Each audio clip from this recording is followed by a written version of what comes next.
So you want me to go through all my education and everything? Whatever you're comfortable with. So right now I am a research health scientist at the GREC, and I'm also the acting deputy ACOS for research and an assistant professor in the Department of Medicine, Division of Geriatrics at UT.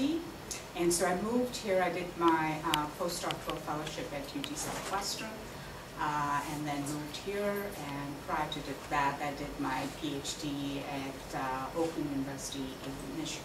So that's So in 3 months you'll be associate professor. Wow, all right. Yes. Well, many of you all know that one of the main studies in my lab is to do with trying to understand how certain proteins called beta-adrenergic receptors mediate the action of catecholamines and how they cause or help to increase fat accumulation in the liver during aging or hepatic steatosis. So that's my main study in the lab. But in addition, I have this other study, small study that I've been doing for the past maybe, 4 or 5 years or so, which is to do with actually understanding fetal programming and now seeing if there's a link between fetal programming and aging or rate of aging. And Mark has been trying to make me give a talk here on epigenetics for the past, I think, 4 years. And I've been pushing him, saying, we're going to talk about fetal in an aging GNG talk. But till, I came across this study and I thought, well, maybe. So, so as this study suggests, there are a number, for the past maybe 10 years or so, it was previously thought that, differences that you see in people, in beings, is genetics. My daughter, if anything good happens, it's because of her. If anything bad happens, it's because she got bad genes from her parents. So it's always genetics. But studies have shown that with aging, especially the mid-80s, that genetic variation account for only about 20 to 25% of the variation that you see. So there's something else that comes into play. And that is where studies like this have been stating that what happens in the womb affects your health in later life. And so the terminology womb to tomb that many people use now. So this study, which was done with twins, over 6,000 twins, and what they did is they took their blood and looked at metabolites, and this was first supposed to be an aging study. Looked at metabolites and see what metabolites go up with aging, and they found this group of 22 metabolites, which now they're saying they could be used as markers, and they show really good correlation with increased chronological aging. And one of those that they looked at, which is glycosylated amino acid, they also tried to look at, in these twins, monozygotic twins, the birth weight. And they found that there's a really, they took twins that had more than 750 grams difference in their birth weight. And they saw that the difference in the birth weight of the twins was correlated with the difference in the plasma levels of this particular metabolite, which also shown to increase with age. So previously, a lot of studies have shown that birth weight does affect child development, but that birth weight can also have an effect on the health of an individual and the diseases that you can come up with and in later life is something that now I think maybe past 10 years is really being studied. So this is what, and how this all occurs is by what we call as epigenetic. And epi means over and outer, and basically it is not changes that occur in the DNA sequence per se, that remains the same, like the twins would have the same genetic pattern, but there is some kind of change that occurs or change that, or a tag that is put onto the gene that changes its ability to be transcribed. So either it is not expressed, or it is expressed to a smaller, lesser extent, so that the expression of the genes is basically affected. And so there are different ways in which you could have this. There's a clicker there. Other pointer. Okay. So there are different ways in which you could have this epigenetic changes. Chromatin structure, you could have changes in the modification of histones which interact with the DNA, but the one that's very well studied is this one, which is called DNA methylation. And basically what happens is methyl groups are attached to the DNA, and these methyl groups actually tend to cause them to be wound stronger so that it doesn't get transcribed, so that the gene doesn't get transcribed and you don't have this protein made. And these methyl groups can attach to the DNA, and it could be due to diet or exposure to chemicals. But I think what's been interesting and a lot studied is that these epigenetic changes, so it's just like, for example, you have a cookbook, you have your recipes, you want a particular recipe to do on one day, you put a sticky note and it sticks out, so you know exactly that. So for that day, that one will get, you will use that. So it's like that. The genetic structure remains the same, and the methyl group will attach just to that a particular gene, and either it gets expressed or not. But I think a lot of geneticists were surprised that they found that these epigenetic changes can actually be transferred from parent to child, and it can go on. And what they did was, in these studies, they did, like, for example, these are animal studies. They took mice and they gave them a diet of methyl groups, and they found that in the offspring of these mice, the fur coat pigment changed permanently, so that it had the changed fur coat from generation to the next generation. So it can be passed, and at the same time, you can do experiments where they have removed these tags or added these tags with the DNA sequence remaining the same, and accordingly it'll also get transferred from generation to generation. And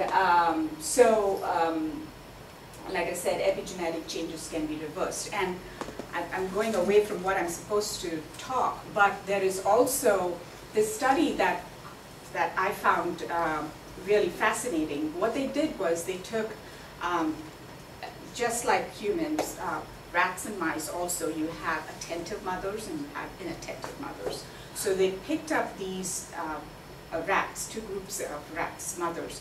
One was attentive and one was inattentive. And then they looked at the pups that were born to these mothers. So the attentive mother did a lot of grooming and a lot of contact, allowing the baby the pups to be nursed well and all that. The inattentive mother had nothing to do with the baby, and not much contact and all that. They allowed these pups to grow to adulthood. And then they looked at the hypothalamus of these, that is the area which is involved with how you cope with stress. And they found that the glucocorticoid receptors, which is how you can cope with stress, actually the gene for that had gotten an epigenetic change, was methylated, so that these glucocorticoid receptors were not expressed. So in the pups of the animals that had these methylated glucocorticoid receptors, a methylated glucocorticoid receptor gene, they had less glucocorticoid receptors, so they were not able to cope with stress. And so these pups of these inattentive mothers ended up being more jittery and, whatever tests they do to show depression and all these type of things. And it could go from generation to generation. Then they wanted to make sure that this is really to do with epigenetics, and it's not to do with the gene of the mother per se. So once they had the pups, again from the inattentive mother and the attentive mother, as soon as the pups were born, they took the pups from the inattentive mother, switched it, okay? And then allowed the pups to go to adulthood. So now, these pups that were with the inattentive mother which you know would have gotten phenyl groups and less glucocorticoid receptors. When they were put as soon as they were born with that attentive mother who looked after them well and did all that, when they grew to adulthood and they looked at the glucocorticoid receptors in these, there was no methylation. And they had the normal levels and they were normal. So this is more to do with not what is fetal programming that I'm talking about, but nurturing, what happens later. And then the third experiment they did before they could even give out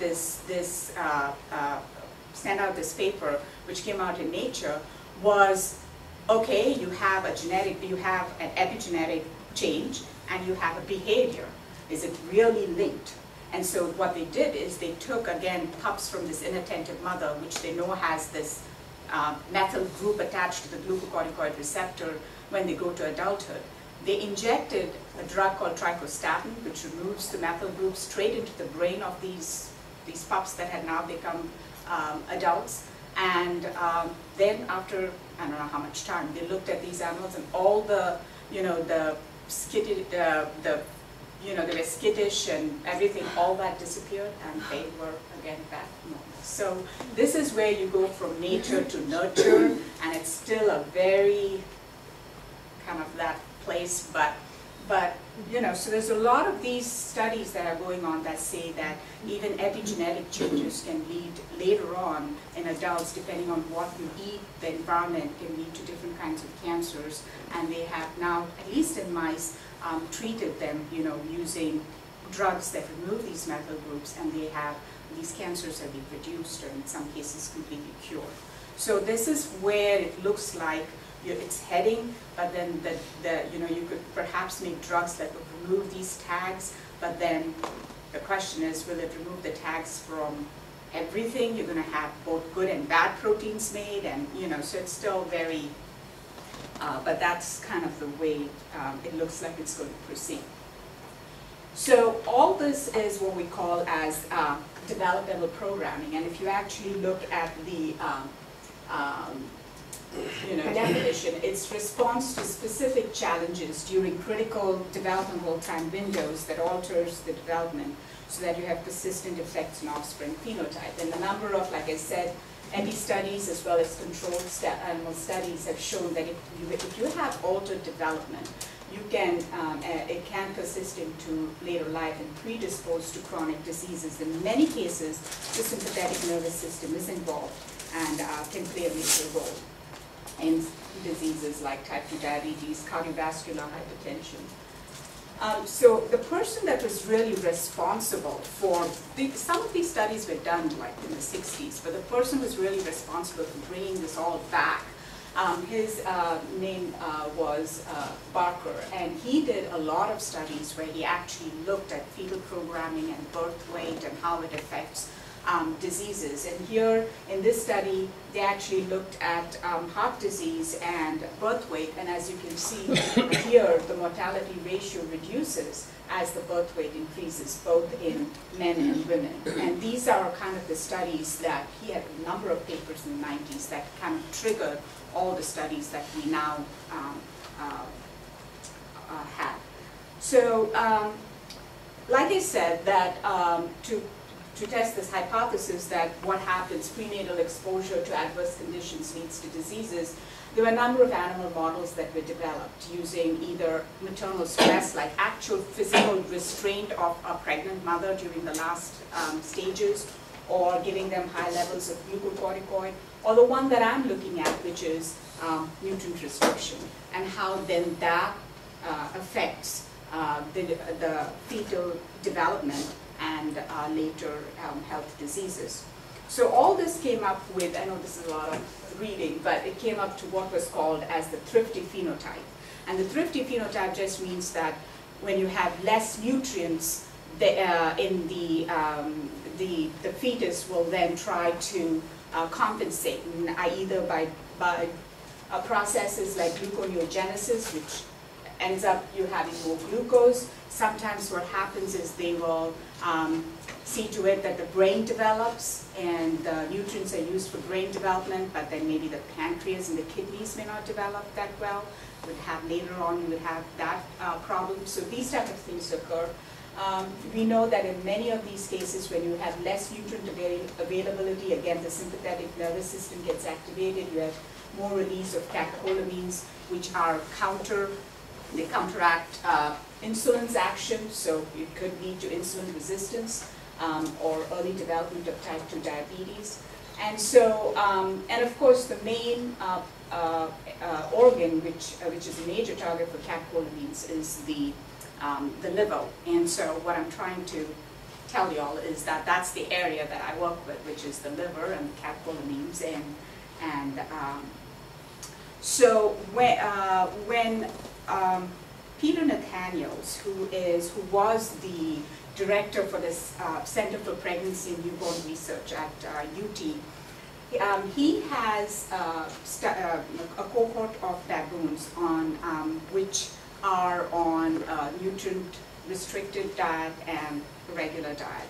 And they had done some studies with these animals, and he wanted me to look at the liver and the catecholamines and what effects it could have on the fetus and then later life. And so these so why baboons? And there's a lot of high degree of conservation between the processes in humans and baboons. They also undergo, for example, menopause. They also undergo remodeling of their bones in adulthood.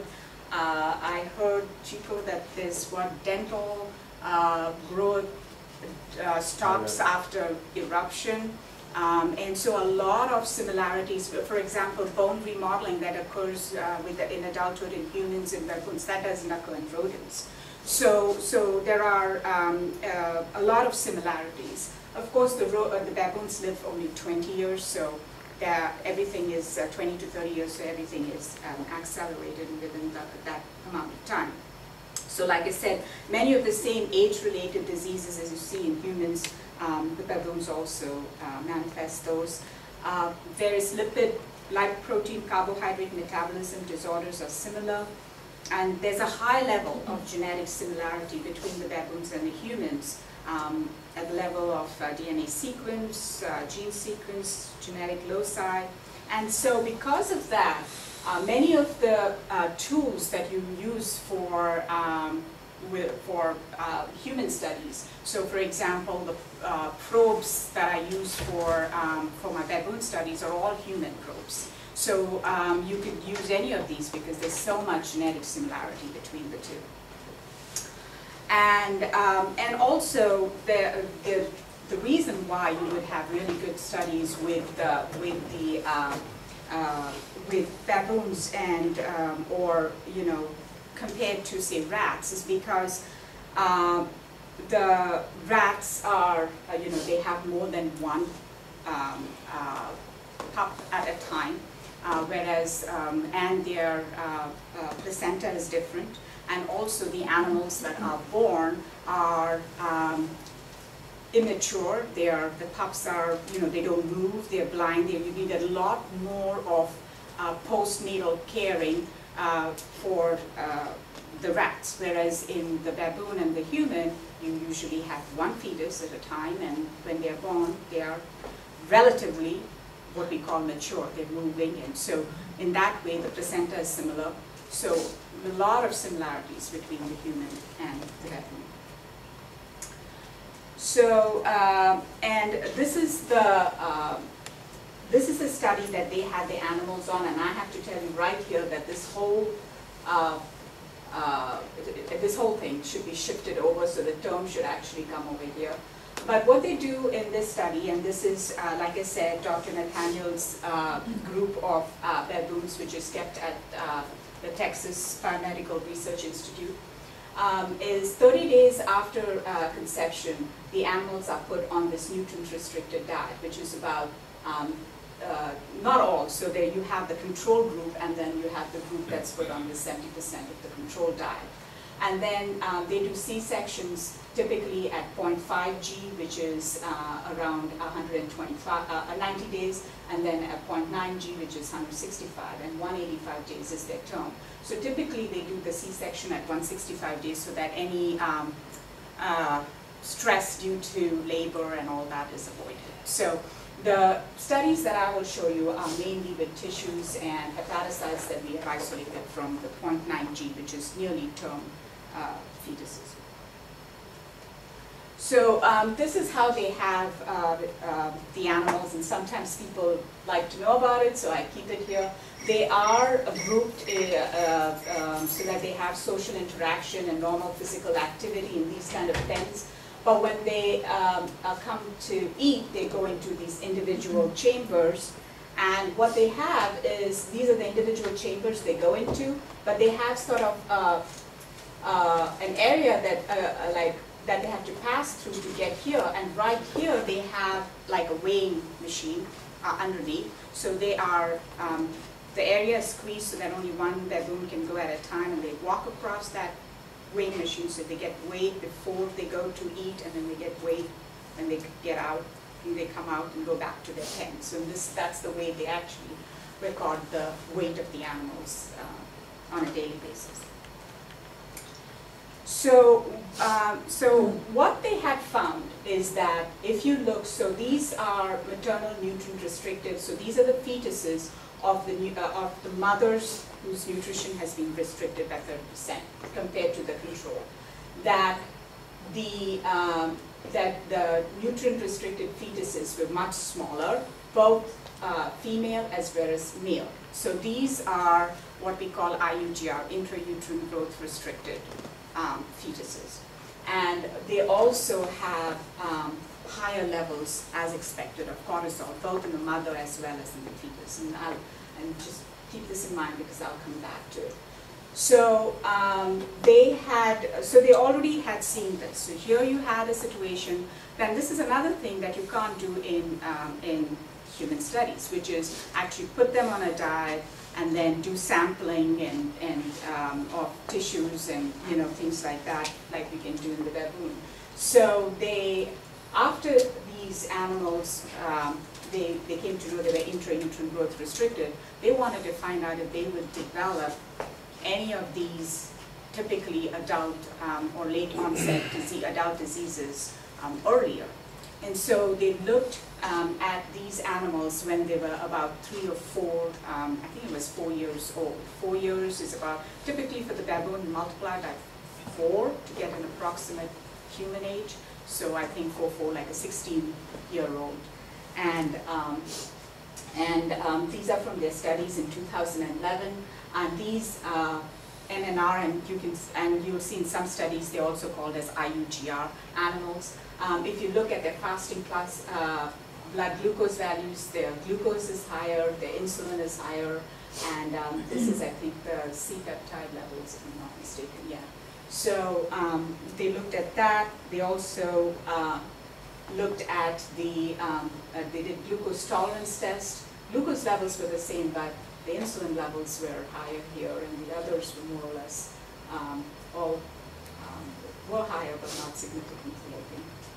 And then the last one is that they did do the clamp studies. So these were animals that were tethered, and they did the clamp studies on these animals. And basically, they are, and the glucose disposal rate was low on these animals. So this is basically what they concluded, and which was that in these juvenile baboon offsprings of mothers that were on a nutrient-restricted diet, these animals were already showing signs of being insulin resistant. So it's typically what you would see very much, later down, in older animals. You're seeing these now much, much earlier in juvenile animals. Now, these animals have not been killed, so we don't have any animals that are nutrient restricted and aged, but so we don't really know how much, compared to the control animals, when would they get insulin show insulin resistance or anything. We can't do any of those studies right now. However, the fact that these animals were insulin resistant, one of the things they thought could occur for showing this higher levels of plasma glucose was because these animals, when they were the fetuses, may be showing increased gluconeogenesis. Gluconeogenesis is the, basically production of more glucose. And one of the enzymes that's involved in glucose production is this enzyme called PepsiK, which is nothing but phosphanol pyruvate carboxykinase. So, and they had done experiments with just tissues of animals, liver tissues. Now, everything that I'm going to show from here is all to do with the liver. So, liver tissues from animals, and that's shown that the mRNA levels had actually increased in these animals, although they didn't see much change in the Western. But this was whole liver tissue, and till that time, no mechanistic studies could be done because nobody had ever isolated hepatocytes from non-human primates to do any studies like add something, remove something, what changes, why does PepsiK go up, what increases the PepsiK, and they really wanted to find out if that increased cortisol levels that you see in the fetuses of these nutrient-restricted mothers, whether that cortisol was the one that is causing the increase in the PepsiK, which would then cause an increase in gluconeogenesis and maybe glucose production. And they couldn't do all this, and so they approached me because I do a lot of isolation of hepatocytes from rats and mice, and asked me whether we could help them do this.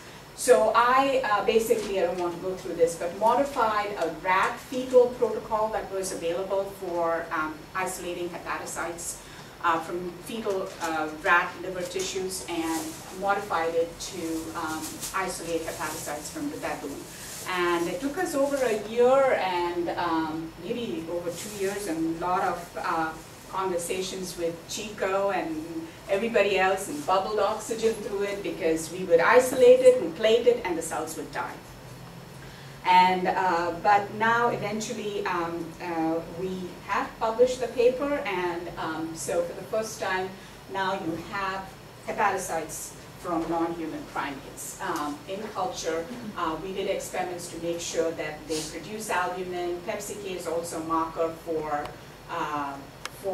liver hepatocytes. HNF4 alpha is hepatocyte nuclear factor 4 alpha. PepsiK is mainly present in the cytosol.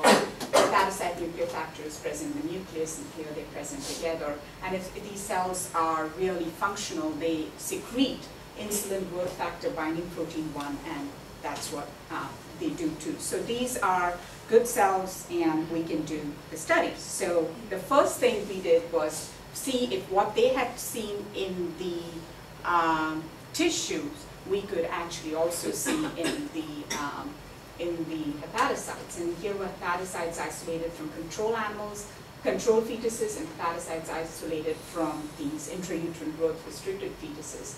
And as you can see, there is higher levels of PepsiK in these protein levels in these animals. And then we did the experiment, which is to see whether these increase in PepsiK is because of that increased cortisol that you have circulating in these fetuses.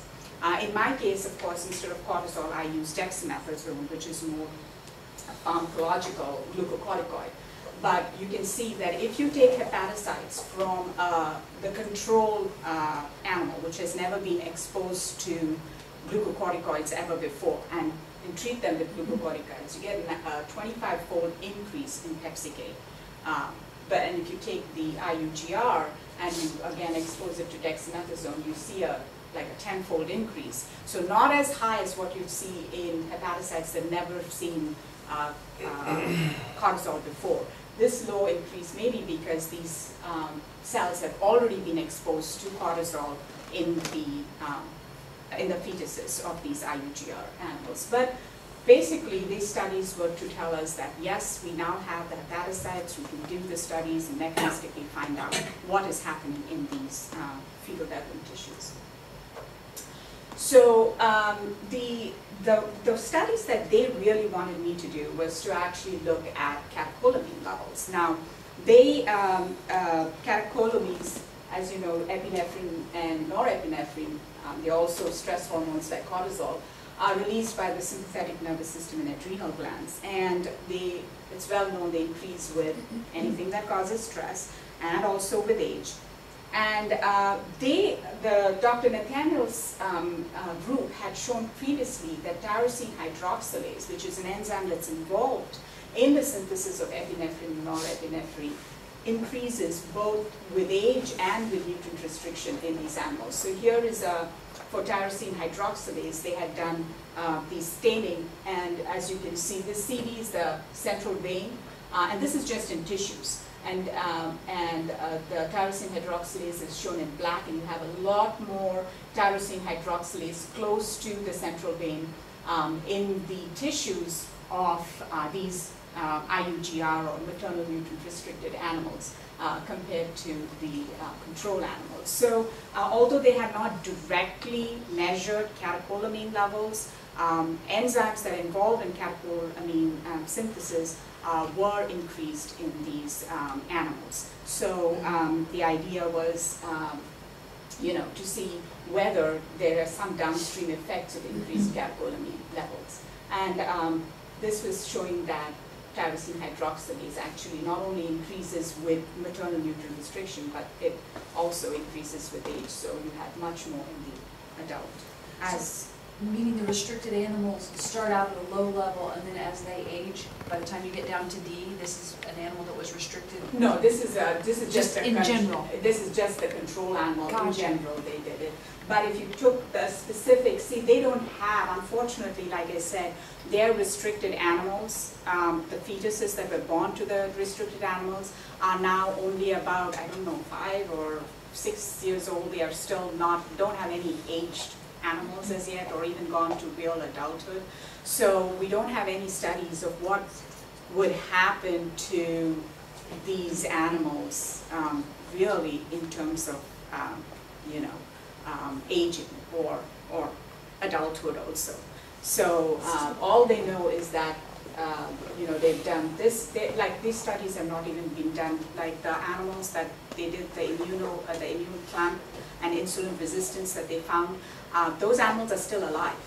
So they just did, I think, some biopsies for some studies, but those animals are alive. So we still don't have any only in vivo results out there from those animals. So I'm sorry.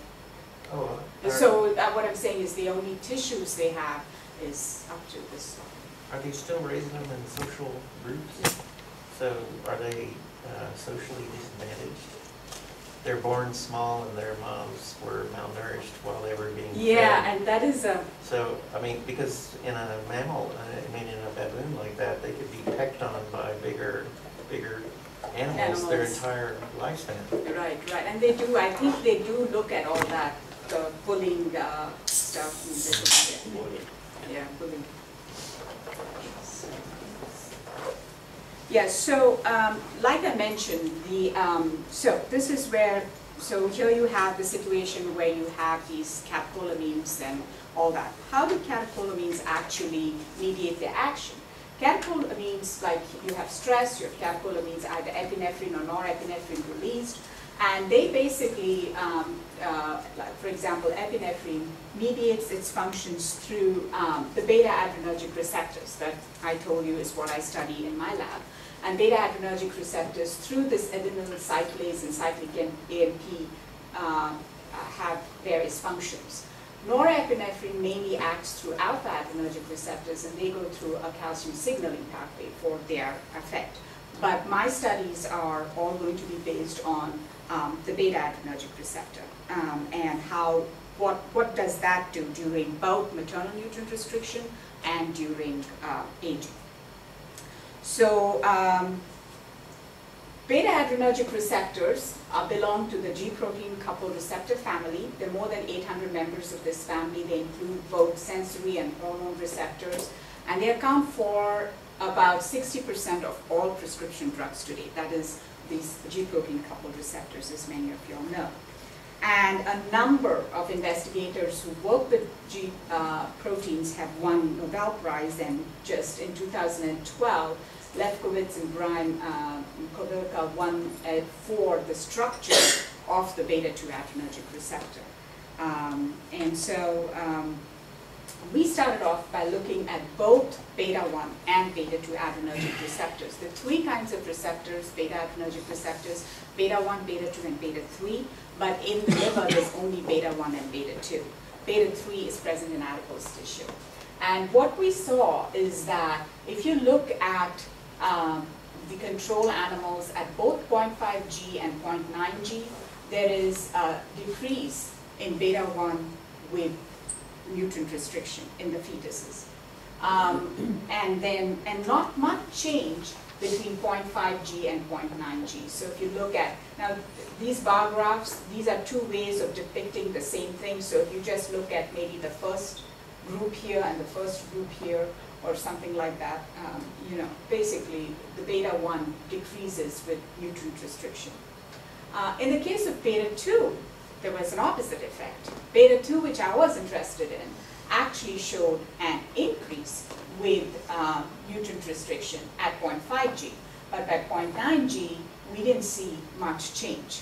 And one of the reasons why maybe beta-adrenergic receptors, one goes up and one goes down, is because their transcription and the rate at which they produce the proteins is influenced by cortisol levels. So beta-1 actually is, beta-1 transcription and protein is reduced in presence of cortisol. Beta-2 is increased in presence of cortisol. And that may be one of the reasons why we see this difference. But what does this difference do? And what will happen when they become aged? We still don't know. Now, I'm going to switch gears, and my next 3 slides are going to be on rat studies.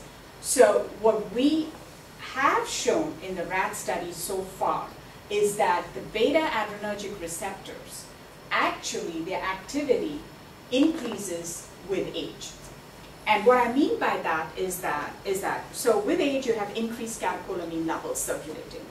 And with that, the beta-adrenergic receptors, which mediate their function with age, get downregulated, okay, because you have more catecholamines. However, in the liver, and because of reasons we don't know, beta-adrenergic receptors, even though you have more catecholamine levels, go up with age. And the adenate cyclase activity, as shown here, also goes up with age. This is the basal, this is in presence of an activator of beta-adrenergic receptors, and it goes up with age. Now, why beta-adrenergic receptors go up with age in the liver is not known, like I said. But what we know is that over the lifetime, when the beta-adrenergic receptors help the animals cope with stress. So as soon as the pups are born, there's a difference in oxygen levels, there's a lot of things that are going on. Stress is high, beta-adrenergic receptor levels are high. And then it drastically drops at 2 months. Until 6 months, there's no change. And then from 6 to 24 months, it goes up with age. This is happening in the rat, okay? And what we have shown, and this is not the greatest picture, but we have published, is that this increase in beta-adrenergic receptor numbers and activity with age in the liver is associated with increased fat accumulation that occurs in the liver with age. So here you have hepatocytes taken from, this is not hepatocytes. Here you have the animals that were either injected with saline or isoproterenol. Isoproterenol is a beta-adrenergic receptor agonist. And when you inject isoproterenol into these animals, it activates the beta-adrenergic receptors, and you end up having more fat, shown here by oil redo staining as red dots, in the liver, showing more fat accumulation in the liver upon beta-adrenergic receptor activation. This is mimicking what happens during aging, because during aging, you have more catecholamine levels. And this is a young animal in which, by itself, it has no fat. You activate the beta-adrenergic receptors, giving it isoproterenol. We give it isoproterenol because if you give it epinephrine, it can still interact with alpha receptors. You give norepinephrine, you can have interactions, you know. So just to make sure that it is acting only through beta-adrenergic receptors, we gave a pharmacological agonist of beta-adrenergic receptors called isoproterenol. and you see this increase in fat accumulation. If you give it propranolol and the isoproterenol, propranolol is a beta blocker, and it blocks that increase that you see. However, as many of your physicians know, one of the things that beta receptors do, or activation of beta adrenergic receptors, is lipolysis in the adipose tissue. And so one of the main things that people told me was, oh, all this fat that you're seeing in the liver is nothing to do with the liver. It's all coming from the adipose tissue. It's getting lipolysis is occurring in the adipose tissue, fat is being broken down in the adipose tissue, and from there it's coming into the liver. It's nothing to do with what is happening in the liver itself. So what we did is,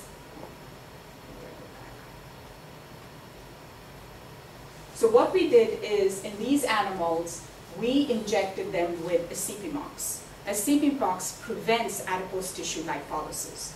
And now you have no adipose tissue lipolysis, you give isoproterenol, you still have fat accumulation in the liver. And so this was our study to show that this increase in beta adrenergic receptors that you see with aging, this is done in young animals, mind you, but what you see with aging may play a role in fat accumulation in the liver. However, although we say all this in rats and rodents, nobody knows what happens in humans. So nobody has done these studies. Nobody knows what happens to beta adrenergic receptors. Do they go up? What happens in the liver? Nothing. So having the baboon model and looking whether this same thing occurs would be really good for us.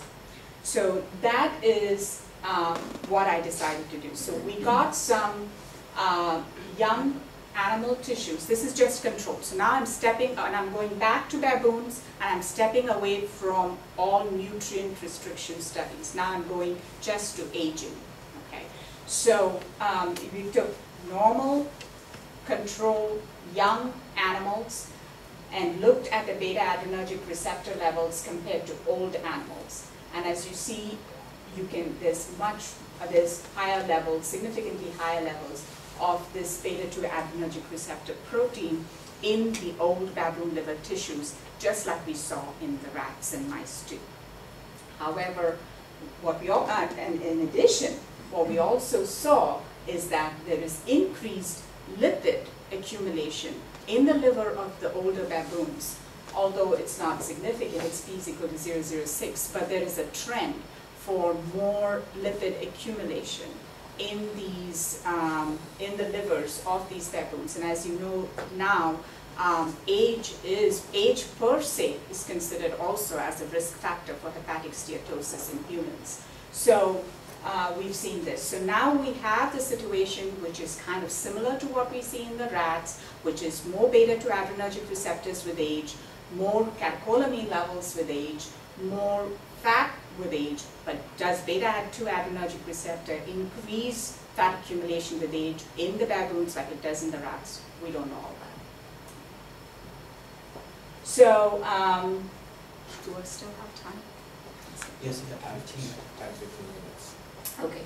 So, the other studies, and these are fairly new that we are doing, is with this group of proteins called SIRT1. SIRT1, as the name suggests, is an enzyme that deacetylates proteins that contribute to cellular regulation, either reaction to stressors or longevity. So, in other words, it has been shown that SIRT1 in people who have, for example, who are insulin resistant, SIRT1 levels are higher.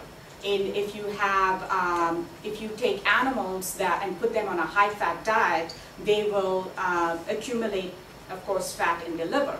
But if you take animals in which the SIRT1 has been knocked out, they have no SIRT1, and then you put them on a high-fat diet, they have more fat accumulation in the liver.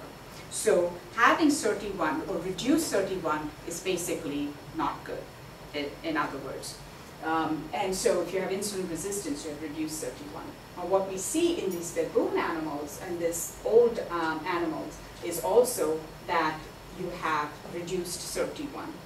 And additionally, SIRT1 action occurs through this kinase called AMP kinase, and its action occurs through its phosphorylation, and that also is reduced in these animals.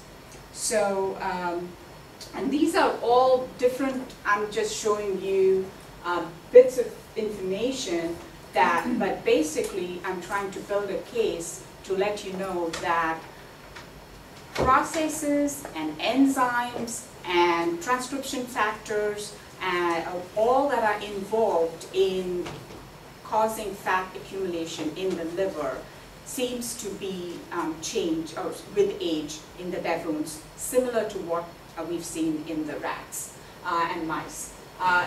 This enzyme, acetyl-CoA carboxylase, is an enzyme that is involved in, actually it's involved in fatty acid synthesis. And that decreases with age in the baboons. And the other enzyme that we are looking at, these are enzymes that are involved in fatty acid oxidation. So PPRL, so you have fatty acids that come into the liver, they have to be made into triglycerides. However, if the fatty acids are not made into triglycerides, the other thing that can happen to them is they can get oxidized. They can be removed away from circulation. If they're removed away from circulation, then you don't have any fatty acids available to make triglycerides. And PPAR alpha is an enzyme that is involved in taking away those fatty acids. But here what you see is in the old animals, PPAR alpha is down. When PPAR alpha is down, these fatty acids are not removed. Fatty acids are not removed, then it can be made into triglycerides. So that's how you end up having more fat triglycerides in these animals. And these are other proteins that are involved in the same fatty oxidation pathways, which are all reduced. So basically, it looks like pathways that are involved in fatty acid oxidation and removing fatty acids are reduced, and pathways that are involved in fatty acid synthesis are increased.